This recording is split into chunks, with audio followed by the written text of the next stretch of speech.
Hello everyone, welcome to my YouTube channel Hexagon Microphone. My name is Fancy Rajpova. तो आज मैं आपके लिए लेकर आई हूँ क्लास 10 से एक और इम्पोर्टेंट पोएम जिसका नाम है अमांडा।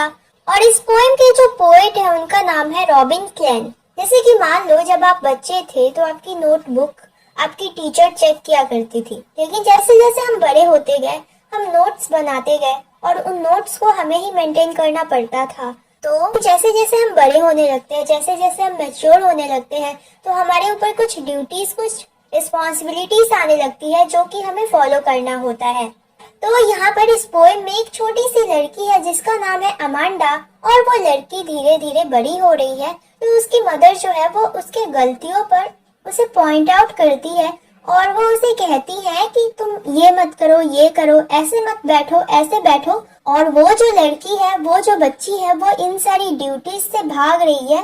और वो क्या करती है कि जब उसकी मदर उसे स्कोल्ड करती है या जब उसकी मदर उसकी गलतियों को पॉइंट आउट करती है तो वो अपने ही ख्यालों में खोई हुई रहती है। तो चलिए पोएम शुरू करते हैं और देखते हैं कि हमें इस पोएम में क्या बताया गया है। तो चलिए शुरू करते हैं।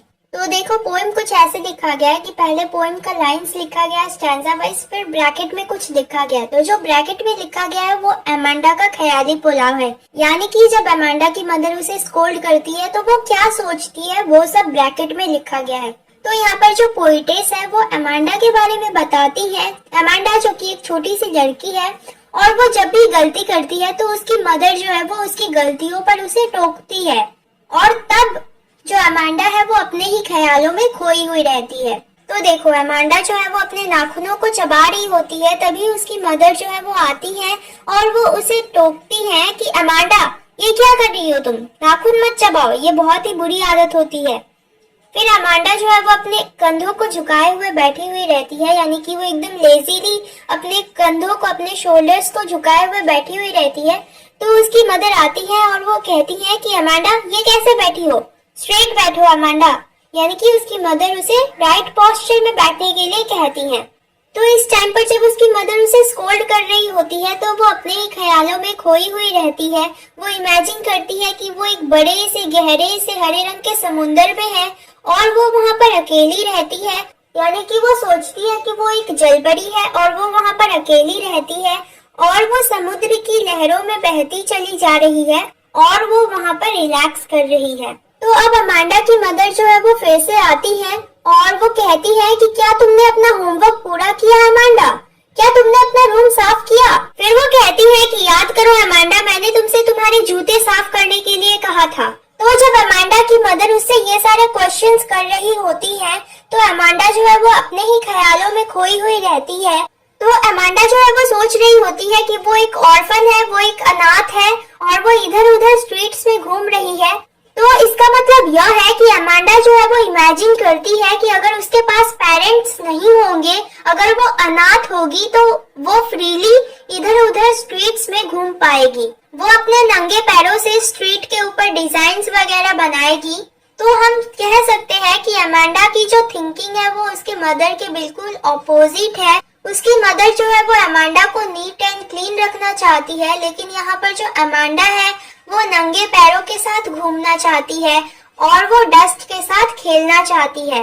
इसके अलावा जो अमांडा है वो अपने मदर के कांस्टेंट इंस्ट्रक्शंस की वजह से, यानी कि उसकी मदर जो है वो उसे बार बार टोकती है, इसकी वजह से वो इतना फेड अप हो गई है कि वो खुद को इमेजिन करती है एक ऐसे प्लेस में जहाँ पर आसपास पूरी शांति है और वो शांति उसके लिए बहुत ही ज्यादा प्रीशियस है। फिर वो कहती है कि उसे जो फ्रीडम मिली है वो बहुत ही ज्यादा स्वीट है। तो यहाँ पर कहने का मतलब यह है कि अमांडा जो है वो कहना चाहती है कि जब भी वो अपने मदर के साथ होती है तो वो खुद को फ्री फील नहीं करती है। और एक बात यहाँ पर जो अमांडा है वो खुद को अनाथ इसलिए बताती है क्योंकि जब वो अनाथ होगी तो उसके पास कोई घर नहीं होगा, उसके पास कोई रूम नहीं होगा जिसे उसे क्लीन रखना पड़ेगा, या उसके पास कोई जूते नहीं होंगे जिसको उसे क्लीन करना पड़ेगा। तो एक बार फिर से अमांडा की जो मदर है वो आती है और वो उससे कहती है कि अमांडा चॉकलेट मत खाओ, और वो उसे उसके पिंपल्स के बारे में याद दिलाती है। एक्ने का मतलब होता है पिंपल्स, तो वो उसे उसके पिंपल्स के बारे में याद दिलाती है जो कि अमांडा के फेस पर पिंपल्स हो चुके थे चॉकलेट खाने की वजह से। तो इसलिए वो उसे चॉकलेट खाने से रोकती है और फिर वो उससे कहती है कि अमांडा, जब मैं तुमसे बात कर रही हूँ तो तुम मेरी तरफ देखो। तो अब जो अमांडा है वो खुद को इमेजिन करती है रूपांजिल की तरह। तो रूपांजिल जो है वो एक फेरी टेल की कैरेक्टर है, एक परियों की कहानी की कैरेक्टर है, जिसको एक टावर में एक चुड़ैल ने कैप्चर करके रखा हुआ था, यानी कि जिसको एक चुड़ैल ने एक टावर में बंद करके रखा हुआ था। और रूपांजिल जो है वो अपने लंबे बालों को टावर से नीचे गिराती थी और वो चुड़ैल उस लंबे बालों से चढ़कर ऊपर आया करती थी।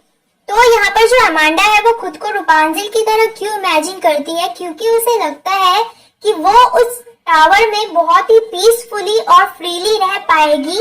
और वो कहती है कि वो कभी भी अपने बालों को नीचे नहीं गिराएगी ताकि कोई भी उसके बालों से ऊपर चढ़कर ना आ सके। तो अमांडा जो है वो बैड मूड में बैठी हुई रहती है, यानी कि वो उदास सी बैठी हुई रहती है। तभी उसकी जो मदर है वो आकर कहती है कि अमांडा, तुम इतनी उदास सी क्यों बैठी हो। और वो उससे कहती है कि अमांडा, तुम इतनी मूडी क्यों हो। मूडी यानी कि अनस्टेबल, यानी जिसका मूड अनस्टेबल रहता है। और वो उसे स्कोल्ड करती हुई कहती है कि अमांडा, तुम्हारे इस बिहेवियर की वजह से जो लोग हैं वो तो यही सोचेंगे ना कि मैं हमेशा तुम्हें डांटती रहती हूँ, मैं हमेशा तुम्हें हैरेस करती रहती हूँ। तो यहाँ पर हम कह सकते हैं कि अमांडा की जो मदर है वो हमेशा उसे छोटी छोटी बातों पर टोकती रहती है और इस पर जो अमांडा है वो रिएक्ट भी नहीं कर सकती।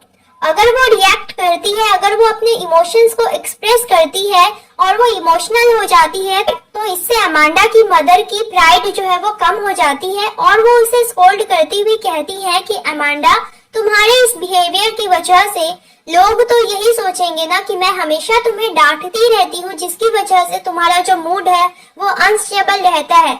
मैं तुम्हें हमेशा स्कोल्ड करती रहती हूँ, जिसकी वजह से तुम्हारा मूड ऐसा है। वैसे आप लोगों को भी टोका जाता होगा, तो किस बात पर सबसे ज्यादा आप लोग को टोका जाता है मुझे कमेंट सेक्शन में जरूर बताना।